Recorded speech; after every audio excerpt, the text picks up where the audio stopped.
Boa noite, Lagoinha. E como vocês estão? Tudo bem?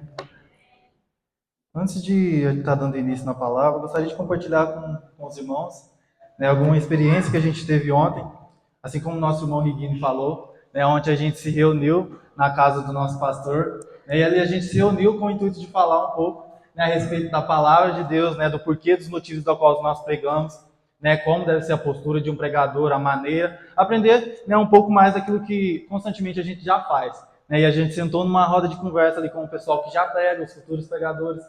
E, cara, foi findando a noite, a única coisa que passava na minha mente, eu falava, Jesus amado, amanhã é eu que prego. E eu venho com esse pensamento desde ontem, e hoje de manhã, tenham amigos, irmãos. Tenham amigos, porque hoje de manhã eu fui compartilhar com os meus amigos, e por um breve momento, eles vestiram uma fantasia do Drew, de Todo Mundo Odeia o Chris, e eles olharam para mim e falaram, cara, ainda bem que eu não sou você. Então, enfim, brincadeiras à parte, gostaria de convidar vocês para abrir a palavra em Mateus, no capítulo 13. Amém? A gente vai estar fazendo uma leitura longa. Glória a Deus. Mateus, no capítulo 13. Aquele que já for achando, irmãos, marque a sua Bíblia, se coloque de pé para a gente estar fazendo a nossa confissão de fé. Amém? Glória a Deus. Aleluia.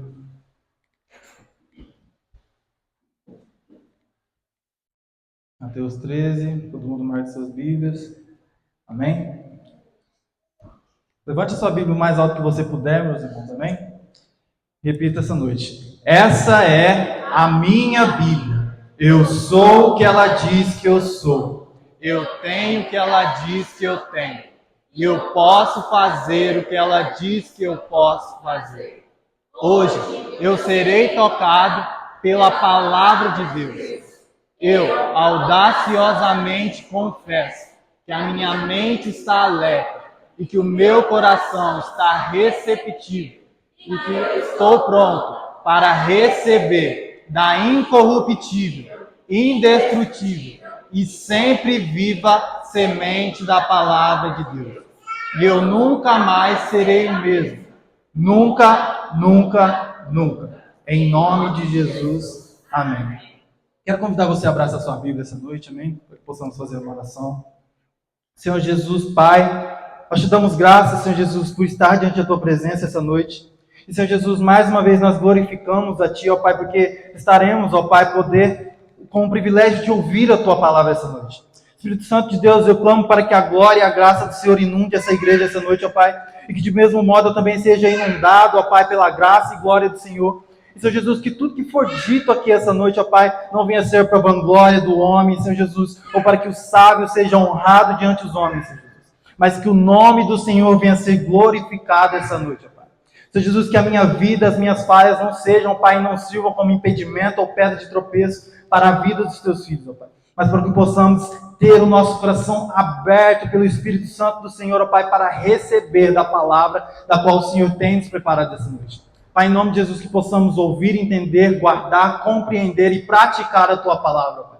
É o que nós clamamos, é o que nós pedimos a Ti. Senhor Jesus, sejas Tu, ó Pai, o guia e quem direciona tudo que será dito essa noite. Nós oramos e nós glorificamos o Teu nome. Amém. Pode se sentar, irmãos.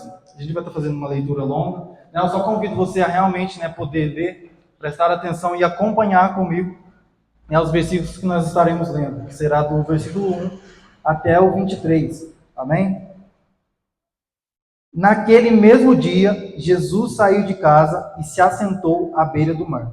E grandes multidões se reuniram em volta dele, de modo que entrou num barco e se assentou. E toda a multidão estava em pé na praia, e de muitas coisas lhes falou por parábolas, dizendo: Eis que o semeador saiu a semear. E ao semear, uma parte caiu à beira do caminho, e vindo as aves a comeram.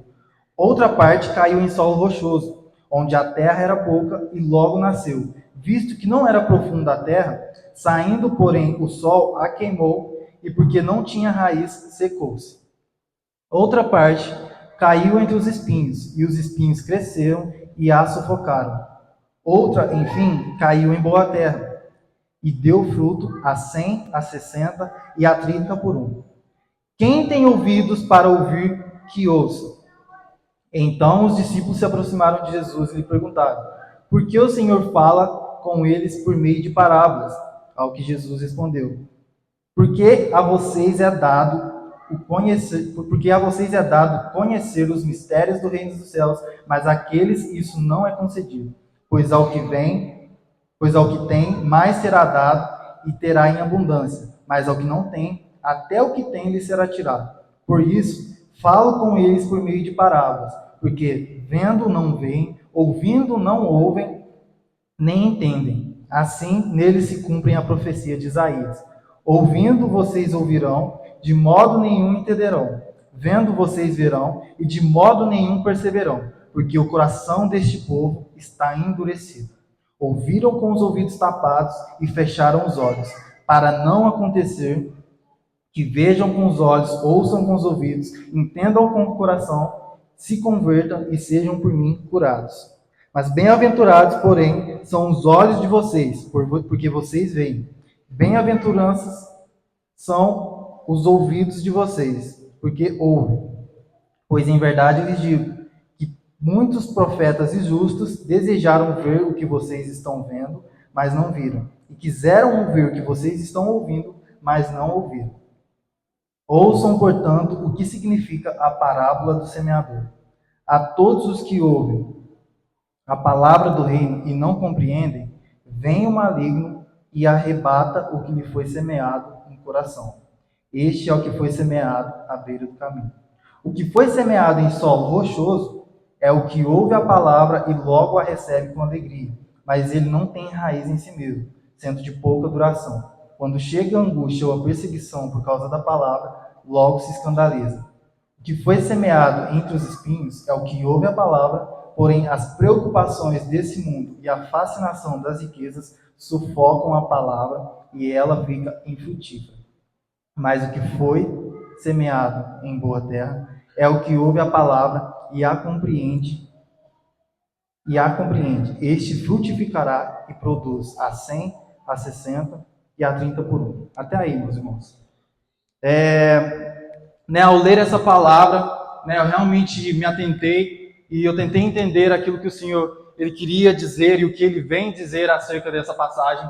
E essa passagem, se a gente for olhar, ela realmente é uma passagem bem autoexplicativa, mas eu gostaria de convidar vocês essa noite para a gente caminhar um pouco a respeito do que Jesus está falando, porque sim, é uma palavra muito séria. Sabe, é uma passagem, aquilo que o Senhor vem dizer, é de uma maneira séria, a ponto dele dizer: aquele que tem ouvido, ouça o que eu tenho a dizer. Sabe, a gente vai entender aqui então que Jesus ele fala aos discípulos por meio de parábolas. E antes de dar início a gente começar aqui, decorrer pelo texto, gostaria de, junto com os irmãos, saber o que são essas tais parábolas ditas por Jesus. E no significado do grego, parábole é colocar ao lado para medida ou comparação como parâmetro. E, meus irmãos, as parábolas usadas por Jesus não necessariamente eram fatos históricos que realmente aconteciam e Jesus usava desses exemplos para falar. Poderia ser, na verdade, algumas histórias simples, com exemplos simples do nosso cotidiano, que Jesus ele pegava para explicar a complexidade de um reino por meio dessas parábolas. Sabe? Então Jesus ele pega um reino complicado, da qual aquele povo nunca tinha ouvido falar sobre, ou talvez não conseguiam entender a respeito daquele reino dos céus que ele tanto falava. E Jesus ele pega então exemplos do cotidiano da vida humana e coloca ao lado de uma complexidade, fazendo com que nós possamos perceber e entender de uma maneira simples tudo que ele estava dizendo para aquele povo. Sabe? E então a gente vai entender que Jesus ele pega dessas palavras tão simples e ele explica toda essa complexidade para que nós conheçamos o reino dos céus.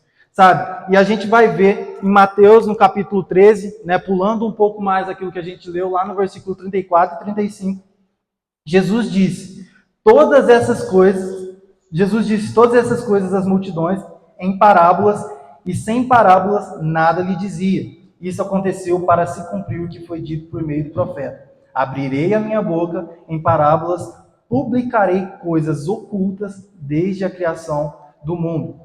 E a gente vai ver então que Jesus, ele inicia e ele começa a falar às multidões, né? Ele só falava às multidões por meio de parábolas, e a gente vai entender, tá, ok, mas por que Jesus falava somente por meio de parábolas diante da multidão? E a gente vai entender Jesus explicando aqui, né, dos versículos 10 ao 17, ele falando a respeito dos motivos pelo qual ele não falava abertamente do reino dos céus diante do povo. E a gente vai perceber que Jesus, de certo modo, ele usava essas parábolas simples para revelar aos seus filhos e aos seus discípulos a complexidade desse reino e apresentar esse reino aos seus filhos, mas com essas mesmas parábolas, elas eram usadas para ocultar aos fariseus ou aqueles que rejeitavam as palavras de Jesus, para com que eles não entendessem o que Jesus estava querendo dizer. Então, as parábolas de Jesus, elas servem tanto para revelar, quanto para ocultar de alguns essas passagens, sabe? Aquilo que Jesus ele queria dizer. E talvez, né, você se pegue pensando aí, tá, cara, mas por que Jesus ele quis ocultar de alguns toda essa riqueza, né, toda essa glória que é o reino dos céus? E a gente vai perceber que, diante do que a gente leu do versículo 10 ao 17, que Jesus, ele usa, né, dessas parábolas porque os fariseus e aquelas multidões, por muitas vezes, eles ocultavam, né, eles estavam ouvindo Jesus falar, mas eles não se colocavam na posição de entender e compreender o que Jesus estava falando. Sabe, então que Jesus ele vem dizer, fala, tá bom, vocês não querem ouvir, vocês não querem entender o que eu estou falando, faça-se a sua vontade. Vocês não entenderão. Então é estranho e pode soar estranho aos nossos ouvidos o fato que Jesus queria ocultar de alguns, mas na verdade esse já era o desejo daquelas pessoas. Sabe, aquelas pessoas que por alguns motivos, mesmo ouvindo e não compreendendo, não querendo compreender a palavra de Deus, elas estavam se colocando na sua própria vontade. Sabe, talvez, né, creio eu, lendo essa palavra também, eu chego a imaginar que os fariseus eram aquelas pessoas que realmente batiam no peito, eles queriam se colocar na posição de boas pessoas, bons homens, bons estudiosos, e eles veem um mestre que sai lá de Nazaré. A palavra vai dizer, pode vir alguma coisa boa de Nazaré? Não. É o que a palavra, é o que a cultura judaica queria nos dizer. Então eles chegam diante de Jesus, talvez ouvindo Jesus, falando de uma maneira tão simples para uma multidão, e talvez eles olham para Jesus e falam, cara, esse cara está falando bobagem aí, sabe nem o que ele está falando. Sabe, a gente vai ver que eles estavam resistentes contra a palavra do Senhor. Sabe, e quão verdades trazem essas parábolas de Jesus. Sabe, são verdades tão simples, são verdades tão grandes, na verdade, né, sendo apresentadas em textos tão simples. Mas é isso que Jesus está fazendo. Sabe, como eu disse, mais uma vez, pode soar estranho o fato de Jesus querer ocultar essas parábolas de alguns, mas a gente vai ver, a gente vai entender que quando o homem ele se coloca na sua posição de não querer ouvir e compreender o Senhor ele deixa com que o homem faça o que ele quiser.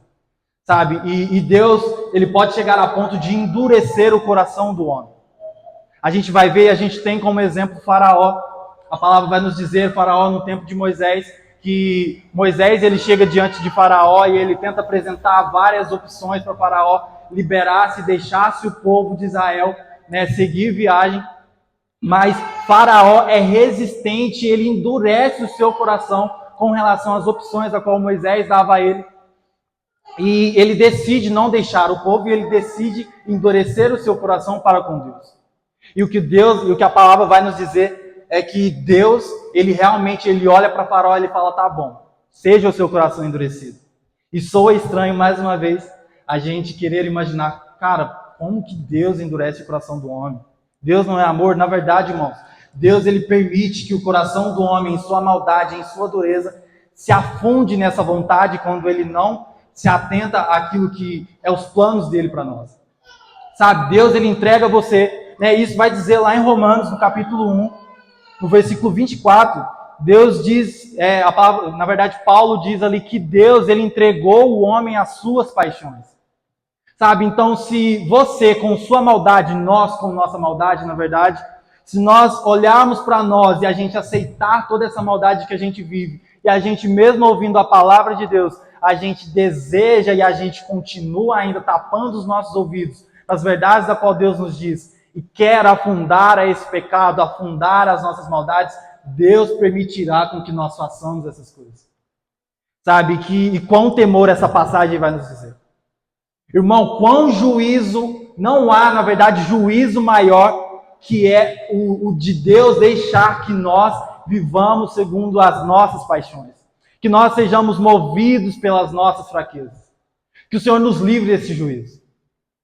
Que o Senhor tenha misericórdia de nós e que nós sejamos afastados, e que nós sejamos incomodados pelo Espírito Santo de Deus, para que nós nos acheguemos a cada dia mais ao Pai e que o nosso coração duro, talvez, seja quebrantado pelo nosso Pai.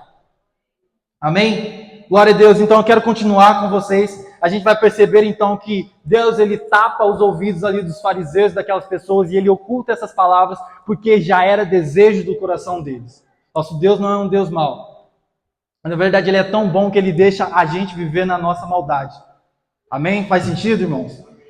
Glória a Deus. Então a gente continua, né? E como eu disse no início, essa parábola é uma parábola autoexplicativa, mas eu quero decorrer aqui com vocês para que isso se torne algo aplicável ao nosso coração. Amém?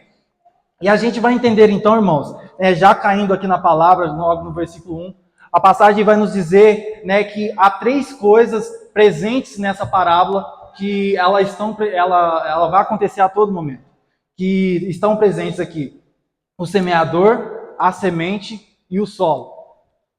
E a palavra logo vai nos explicar também que o semeador é Deus, a semente é a palavra e o solo é o coração daqueles que irão ouvir essas palavras. Amém?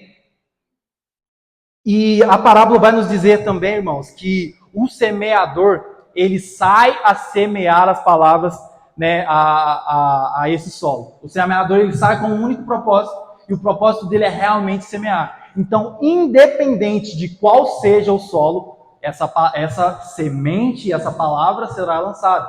Amém? Então a gente vai ver, né, que o que difere então, se o semeador e a semente é a mesma, o que difere então de nós é somente o solo. Ou seja, o que difere é o coração e os ouvidos daqueles que ouvirão. Amém? E a gente acredito que Deus, né, sabendo, né, entendendo que o semeador e a semente eles não mudarão, a gente entende que, sendo o portador do coração que receberá essa passagem, há sobre nós uma responsabilidade de como receber, em qual terra essa semente será lançada. Glória a Deus. E a gente precisa entender que a maneira como ouvimos determina o resultado que a gente vai experimentar. E a gente vai ver aqui logo no versículo 4, simultaneamente o versículo 19, que é a explicação. O versículo 4 vai dizer: eis que o semeador saiu a semear, e ao semear, uma parte caiu à beira do caminho, e vindo as aves a comeram. Glória a Deus. Aqui a gente vai ver então que a semente, né, na verdade esse solo, né, à beira do caminho, a gente vai entender, e trazendo aqui um exemplo prático, esse solo e esse à beira do caminho seria um solo que normalmente é um solo onde passa pessoas caminhando, ou talvez carro. Um exemplo prático do nosso dia a dia são as estradas de terra. Você pode chegar lá, você pode lançar semente até de pragas mesmo lá, que não vai crescer nada. Cara. Você vai ir para a casa aí, talvez da Raquel, que mora na roça, você vai passar pela casa dela chegando ali, cara, as estradas estarão do mesmo jeito. Não vai ter nem capim naquela estrada, porque não há como brotar e não há como germinar alguma semente naquele local. Amém? Então, à beira do caminho, a gente entende que é um solo batido e é um solo duro. Então, a semente ou a palavra que é lançada a esse coração duro não há de chegar nem a germinar. Sabe? E aqui a gente consegue tirar talvez 2 exemplos, né, de uma palavra lançada a um coração duro. Talvez a gente consiga pegar um exemplo de alguém incrédulo que, talvez com orgulho, né, deixe de crer e acreditar, né, no nosso Deus ou nas palavras e não dá nenhuma chance de conhecer esse Deus. E essas pessoas, por sua maldade, têm o coração endurecido e não ouvem a palavra de Deus. Ou também há um outro exemplo que talvez sejamos nós aqui mesmo presentes na casa do Senhor. Sabe, não é um absurdo a gente pensar e a gente entender que É pesado, irmãos, mas não é um absurdo a gente imaginar que no inferno terão muitos bons teólogos queimando. Sabe por quê? O bom teólogo, talvez, ele com o seu entendimento e com a sua sabedoria da palavra, ele vai chegar no culto de domingo e ele vai ouvir o que o pastor está falando e talvez ele vai falar, cara, tá bom, né, eu já sei sobre isso, eu já conheço essa história, eu já sei o resultado, o que aconteceu, e é isso e é aquilo. E por essa arrogância, o bom teólogo não permite que a palavra do Senhor semeie no seu coração e germine. Ou seja, esse solo é um solo da qual a semente, a palavra de Deus, ela não vai germinar e ela não vai dar fruto nenhum. A palavra, ela bate no seu coração e volta, meus irmãos. Ou seja, não há mudança. Não há mudança de vida, não há mudança. A palavra não gera efeito nenhum do coração do bom teólogo arrogante. Então é esse o coração e esse o solo duro, esse é o solo batido, esse é o coração do homem que escolheu se orgulhar da sua sabedoria, se orgulhar do seu conhecimento. E a palavra vai nos dizer também, aqui a respeito do solo rochoso, e eu quero ir adiantando um pouquinho mais, porque eu estou com medo de não dar tempo.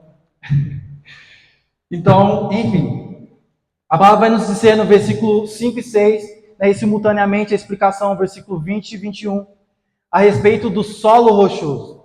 E talvez você, ao ouvir o solo rochoso, talvez você imagine que talvez é como se fosse lançar uma semente aqui no concreto. Não é esse tipo de solo rochoso. O solo rochoso dito aqui é um solo que ele por parte, por natureza geográfica mesmo, são pedras que estão no subsolo. Sabe? Ou seja, talvez tenha um palmo de terra e logo abaixo, um palmo ou poucos mais centímetros de terra, e logo abaixo há uma pedra que não permite que a semente, ao ser germinada, ela crie raízes profundas. Então essas raízes, que vão ser germinadas num solo rochoso, serão raízes que estarão próximos à superfície e realmente são raízes superficiais. Sabe? E a palavra, ao nos dizer a respeito disso, ela vai dizer que essas pessoas que recebem a palavra num solo rochoso são as pessoas que, ao ouvir a palavra de Deus, ela vai receber com muita alegria, ela vai se empolgar com essa emoção, ela vai falar, cara, eu quero esse Jesus. E ela vem aqui na frente, ela aceita Jesus, ela recebe, ela fala, cara, eu fiz a melhor escolha da minha vida. Só que essa pessoa, ao sair daqui, e a primeira dificuldade que essa pessoa encontra em sua vida, ela fala, cara, isso não é para mim. Eu não nasci para isso, Talvez Deus não me ama o suficiente como Ele ama o meu irmão, o irmão lá da igreja.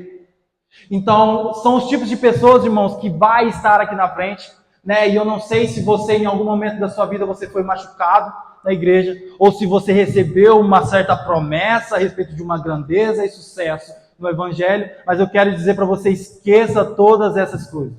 O nosso Cristo, Ele é real, o nosso Cristo, Ele entende as nossas dores, as nossas falhas, e Ele não prometeu que nós estaremos livres de todas as aflições. Já foi pregado aqui milhares de vezes a respeito de tentações, aflições, das dificuldades que nós enfrentaremos como cristãos. Então, Cristo, Ele não te promete sucesso, Ele não te promete glória terrena. O que Cristo, Ele promete para nós é paz e um relacionamento firme com Ele. Amém? Então, nós possamos agarrar a isso. Se você, por algum momento, você recebeu com fervor essa palavra, mas há pouco tempo você desistiu dessa mesma palavra que te causou alegria algum dia, eu convido você essa noite novamente. Só que dessa vez você venha e você possa deixar com que a palavra entre no seu coração e permita que essa palavra germine em solo profundo e em solo fértil. Amém? Então a gente vai ver, irmãos, que no primeiro exemplo, a palavra ela não chega nem germinar, é uma palavra que bate e volta. E aqui no segundo exemplo a gente já vê que há uma germinação, porém com raízes superficiais, que vindo o sol, vindo as dificuldades no caso, faz com que essa planta e essa semeadura seja morta. Aqui no terceiro exemplo, do versículo 7 e simultaneamente versículo 22, a palavra vai nos dizer a respeito de um solo profundo, um solo rico, argiloso e fértil. Mas juntamente com esse solo crescem as pragas, ou seja, os espinhos que a gente leu na palavra do Senhor. E o que Jesus ele vai nos exemplificar, irmãos, é a respeito de um solo, né, de uma semente que foi lançada em um solo, e essa semente germinou, criou boas raízes, talvez chegou até crescer, mas ela tem um problema, ela não frutificou. E o fato dessa semente não frutificar, irmãos, Jesus vai nos exemplificar, né, que são aquelas pessoas e aqueles irmãos que chegam diante do Senhor, né, creem em sua palavra, continuam caminhando nessa palavra, mas querem viver e servir a dois senhores, assim como Jesus vai dizer. Sabe, são pessoas que querem viver uma vida na igreja com os pés aqui, porém está preocupado com as ambições do seu coração, com as riquezas que poderia alcançar, da qual o Evangelho não te prometeu. Ele não nos promete, é bom cravar isso. Então, são essas pessoas que por algum motivo estão diante de Deus, aqui na igreja e contemplando, mas deseja do outro lado viver numa disputa com Deus. Realmente está servindo a dois senhores. Talvez esteja servindo a Deus e esteja servindo a Mamon, né? Que é o dinheiro, a palavra vai nos exemplificar. Então, irmãos, o que Jesus ele está dizendo, cara, terão esses. E esses espinhos, né? Esses espinhos que abafarão, que causarão sombra nessa árvore, é os que vão impedir vocês de frutificar na minha casa. E a esses também não serve, a mim, porque são pessoas que vivem divididas com o Evangelho ou não. Sabe? E que, mais uma vez, que nós não sejamos esse tipo de pessoa. Amém? Vendo esses três primeiros exemplos, né, da semente lançada ao caminho, a semente que foi lançada em solo rochoso, ou a semente que foi lançada, né, em um terreno sujo, um terreno, né, de fato ali com muitas pragas, a gente consegue perceber e assemelhar aqui que os maiores inimigos do cristão é o diabo, aquele que rouba a semente antes dela ser germinada do nosso coração, a nossa carne, né, que é aquela que ao sentir um trambelozinho aqui diante do Senhor já foge e fala, cara, não quero isso, ou então o mundo, que há de nos impedir e que nos chama e que é chamativo aos nossos olhos. Os maiores inimigos do cristão não é somente Satanás, se você acha que é. Os maiores inimigos do cristão é Satanás, é você e as suas próprias vontades, e o mundo que nos atordoa e nos chama a viver os seus prazeres constantemente. Então é bom a gente entender isso, irmãos. E dando continuidade, então, a gente vai ver no versículo 8 e simultaneamente a explicação no versículo 23, a boa terra. E Jesus vai dizer que essa boa terra é quando o semeador ele sai a semear e uma dessas sementes cai numa terra, e nessa terra há uma terra fértil, uma terra úmida, uma terra boa a ser semeada. Ali as sementes será germinada, raízes terão profundidades, essa semente irá crescer, né, se tornar uma árvore, e além de se tornar uma árvore, ela frutificará. E aqui o que Cristo está querendo nos dizer, irmãos, é que diante da sua palavra, né, ao recebermos tudo aquilo que ele vem nos dizer, né, e se nós temos um coração fértil, um coração que recebe a palavra dele, é impossível que nós sejamos uma árvore que não dê fruto. Basicamente é isso. Se Jesus ele nos chama para isso, a nossa vida e o nosso caráter, ele deve ser modificado. E talvez você se assuste falando, cara, ok, eu entrei agora, né, talvez eu seja uma boa terra, mas eu tenho dado poucos frutos. A palavra vai nos dizer acerca disso. Alguns darão 100, outros darão 60, outros 30 a 1. Então, irmãos, a gente precisa entender que esses frutos dados através das árvores pode ser também um processo de santificação do qual o Senhor nos prometeu. A semente ela é germinada, ela cresce, ela começa a dar frutos. É um processo de santificação. A palavra de Deus, ela vai nos dizer, o mesmo Cristo que está dizendo essa parábola, é o Cristo que ele vai dizer, olha, os ramos que estão ligados a mim, a videira verdadeira, serão os ramos que eu cortarei para ser podada, para que dê mais frutos. Ou seja, é necessário a gente passar por um processo de santificação. Sabe, eu já quero convidar o Ministério de Louvor, quero ser breve aqui, E dando continuidade ainda acerca dessa palavra, a mensagem vai nos dizer acerca disso, e o próprio Cristo, que nos chamou de semente, que nos assemelha a uma árvore frutífera, é o mesmo Cristo que vai nos dizer que nós seremos podados, para com que nós dessemos mais frutos. Então, irmãos, a gente entende, talvez eu falei rápido demais, né? Se você quiser conversar comigo acerca dessa palavra, vamos aí, eu estou aqui, a gente pode falar a respeito disso, mas a gente precisa entender que Cristo, né, o semeador, ele sai a lançar a semente, e ele não quer encontrar nenhum solo, nenhum coração duro, nenhum coração emocionado, nenhum coração que esteja dividido se vai viver pelo reino ou se vai viver pelo mundo. Ele quer viver e ele quer encontrar aqui essa noite um coração que esteja disposto a servir e a viver pelo reino. Um coração da qual a palavra irá germinar, criar raízes e frutificará. E o que eu quero dizer para você essa noite é que essa parábola é uma das parábolas iniciais de Jesus. E a gente vai entender que o processo de semeadura é o processo inicial. Há uma vida a ser vivida. E durante essa vida, obviamente, irmãos, a gente passará por dificuldades.